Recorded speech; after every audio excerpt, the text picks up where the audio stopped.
Perlis merupakan sebuah negeri kecil yang bersempadan dengan Songkla, Setul dan Kubang Pasu. Perlis, Kubang Pasu dan Setul atau Satun merupakan jajahan Kedah pada awalnya dan merupakan antara negeri pertanian padi. Pada zaman pemerintahan Sultan Mahmud Shah, iaitu dari tahun 1488 sehingga 1511, Kedah dan jajahannya termasuk Perlis mengakui ketuanan Kesultanan Melayu Melaka. Peniaga-peniaga Portugis pernah mengunjungi Perlis pada abad ke-16. Kuala Perlis dan Kuala Kedah pernah diserang oleh seorang nahkoda Portugis di bawah upahan Siam pada tahun 1611. Di awal tahun 1620-an, pihak Perancis pernah meninjau Pulau Langkawi dan pesisiran Perlis untuk mencari sebuah penempatan sebagai tapak permulaan bagi menubuhkan syarikat Hindia Timur Perancis.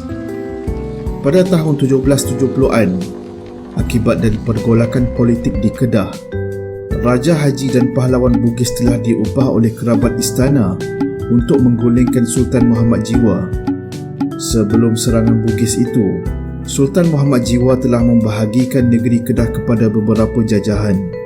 Setul, Perlis dan Kubang Pasu diletakkan di bawah Baginda, manakala seluruh Kedah diserahkan kepada Tunku Abdullah yang memakai gelaran Yang di-Pertuan Muda. Untuk mengelak perebutan takhta, Baginda mengurniakan gelaran Raja Muda kepada putranya, Tengku Diyaudin. Raja Haji menyerang Kedah pada 1769 dan Sultan Muhammad Jiwa berundur ke Perlis. Tentera Bugis meninggalkan Kedah setelah membinasakannya dan Sultan Muhammad Jiwa kembali mendapatkan takhtanya di Kedah.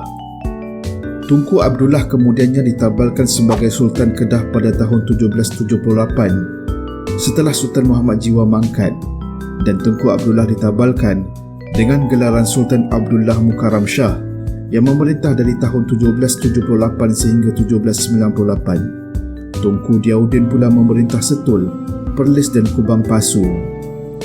Perlis berada di bawah jajahan Kesultanan Kedah sehingga awal tahun 1840-an.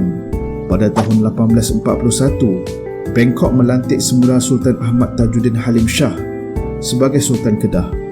Bangkok juga membuat satu perubahan, iaitu Kesultanan Kedah dipisahkan kepada 4 buah negeri yang sama taraf, iaitu Kedah di bawah Sultan Ahmad Tajuddin Shah, Kubang Pasu di bawah pemerintahan Tunku Anung, Setul di bawah pemerintahan Tengku Bisnu, dan Perlis di bawah Said Hussein Jamalulail. Pada tahun 1839, Perlis diperintah oleh Raja Longkrok dengan bantuan Said Hussein Jamalulail. Selepas Raja Longkrok meninggal dunia, Said Hussein dilantik sebagai Gubernur Perlis. Pada tahun 1843, Said Hussein bersama-sama Gubernur Kedah, Kubang Pasu dan Setul mengunjungi Bangkok untuk menerima pelantikan rasmi dari Raja Rama ketiga.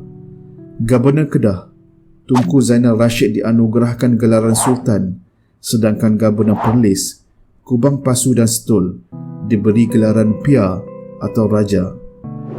Justru itu, Raja Said Hussein Jamalulail menjadi Raja Perlis yang pertama yang memerintah dari tahun 1843 sehingga 1873. Selaku Raja, Said Hussein dikehendaki menghantar bunga emas kepada Bangkok sebagai pengakuan ketuanan Siam. Perhubungan luar negeri, pertahanan dan warisan takhta dikuasai Bangkok. Raja Perlis hanya memerintah negeri. Perlis juga dikehendaki menyumbang senjata, pahlawan dan bekalan perang kepada Siam apabila diperlukan. Raja Perlis juga dikehendaki menghadirkan diri ke Bangkok sewaktu berlangsungnya upacara diraja. Raja Perlis melantik beberapa orang kerabat diraja untuk membantunya mentadbir dengan perkenan dari Raja Rama ketiga. Said Abdullah ibni Said Harun Jamalulail dilantik sebagai Raja Muda dan Datuk Arau sebagai Perdana Menteri. Baginda juga menganugerahkan gelaran Datuk Seri Lela Pahlawan kepada Alang Kecik dan gelaran Datuk Seri Indra Dewa kepada Lahim, iaitu 2 orang pembesar yang setia kepada Baginda. Anak-anda Datuk Arau, iaitu Wan Din, 'Wan Mat Saman, Wan Teh dan Cik Lanang dilantik untuk memegang beberapa jawatan penting dalam pentadbiran negeri. Namun, pegawai Siam masih berada di Perlis bagi menjaga kepentingan Bangkok. Pada tahun 1909, Perlis menjadi negeri di bawah naungan British secara tidak rasmi. Melalui Perjanjian Bangkok, Raja Chulalongkorn memberi negeri Kelantan, Terengganu, Kedah dan Perlis kepada British kerana cuba mengimbangi pengaruh kuasa British dalam kerajaan Siam. Pemberian ini tidak melalui apa-apa perbincangan dengan raja-raja negeri Melayu yang terlibat ketika itu. Kami telah berkongsi sejarah Perjanjian Bangkok dalam video kami yang lalu. Anda boleh ketahui lebih lanjut dengan melawat playlist kami. Perlis secara rasmi menjadi negeri di bawah naungan British pada tahun 1930 dengan kehadiran L.A. Allen yang menjadi penasihat British yang pertama di Perlis.